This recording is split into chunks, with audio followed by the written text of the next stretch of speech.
Hello and welcome to Business Today. I'm Siddharth Zarabi and we are at the promenade in Davos, and you can see around us the India Lounge and right behind me the Maharashtra Lounge. But the man for the moment, Dr. P. Anbalagan, the CEO of the Maharashtra Industrial Development Corporation, with me. Welcome to Business Today.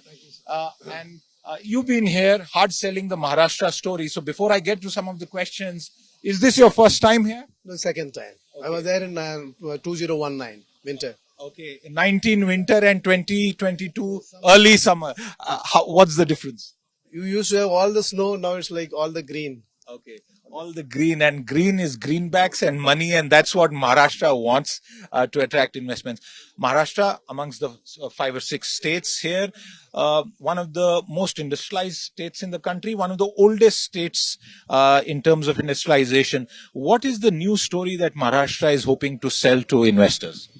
Basically, there are sunrise industries, more into like I would say both semiconductor and display fab.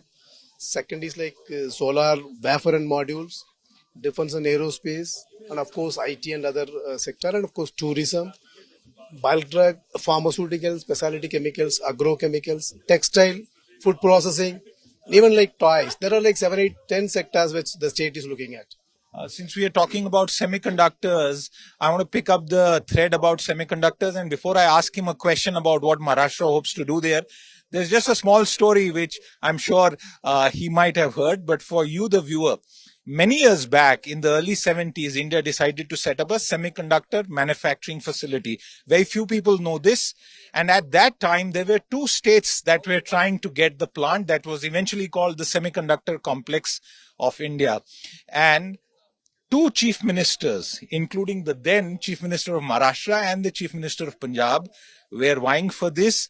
The Maharashtra government offered land near Trombe, and Punjab offered it near Mohali.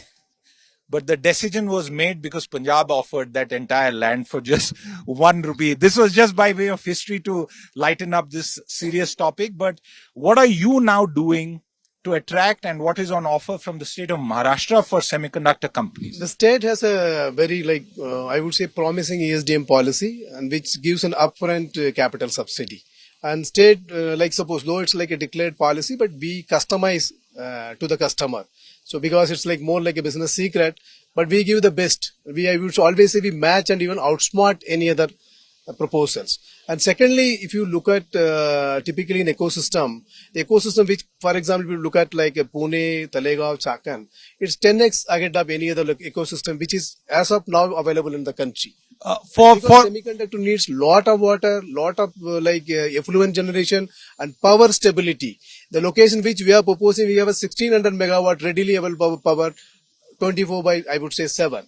And water readily available. So that way is like one of the best ecosystem. And look at like semiconductor where it is going to. 36% goes to industrial electronics, then medical electronics, auto, and all like of course then mobile, everything. So the state has almost more than 20 to 25% of such components already there in this state. So it's more than the ecosystem, it's a big customer also for the end product. So of course then we are the first choice for any, I would say the wise investor to be thinking of.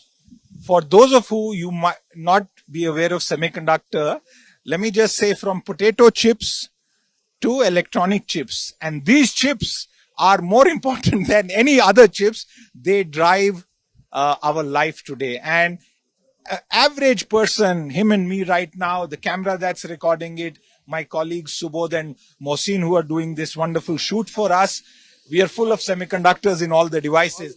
The question once again, the story of India's tryst with semiconductors is also about missed opportunity. We know what has happened in the public sector space.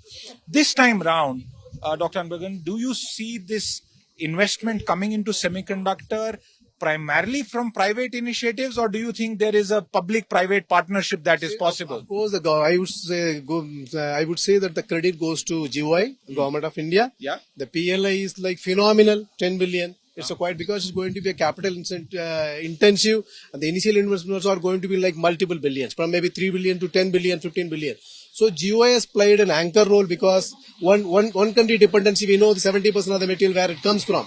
So we need to start the starting material, and GOI has played a crucial role and states also picking up their bit. So states also, the state like Maharashtra, which has a capacity to anchor this project, because you need a lot of capital also to be supported. It's going to be like the GOI, the state, and of course the private investor, where you can investor and also the technology partner. There are 4 or 5 players to be there, and of course I should give the first credit to the GOI. So, at the end of all the effort that the central government and you are putting, what can you realistically tell our viewers about when will all these plans fructify?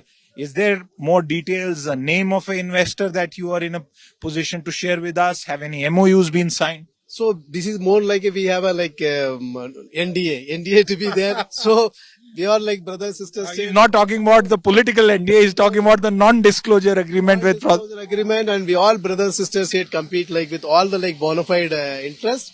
And see, if all said and done, the first unit should be operational by 2024. Okay. Initial. So are you saying that if Maharashtra missed the opportunity in the 70s to Punjab, this time you are not going to miss that opportunity? Certainly not. Okay. Now let's conclude this conversation with a couple of other points. And beyond semiconductors, Maharashtra, along with Tamil Nadu, as we know, 2 places which are really the automotive capitals of our country. What is happening in the automotive space? We had seen a very large ramp up in investments several years ago. Given what's happening in the automotive sector, the backlog, semiconductor issues, what's your own sense? Is auto investment picking up? Auto investments are picking up. See, one, I would say that the semiconductor issue was there, everything. Even if you order for a normal cars, you used to get in 60 to 90 days. I think situation is slowly improving. Secondly, now all the Maharashtra accounts for almost 1/4 of the auto output.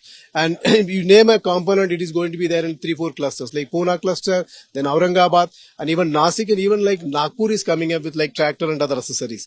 Secondly, now with the EV and every government is pushing for a clean air, though, so every auto major, I won't name, every major is like retrofitting into both into like passenger segment, two-wheeler segment, and of course the free segment. Maybe the free segment will have some time to go, but passenger segment is the one which is going to be picked up. So it's a time for everyone to like rethink it, and like, because if you think of number of parts for an electric car, maybe an electric scooter, a number of parts for I would say an internal combustion engine, maybe it's like, I would say at least more than 50x difference.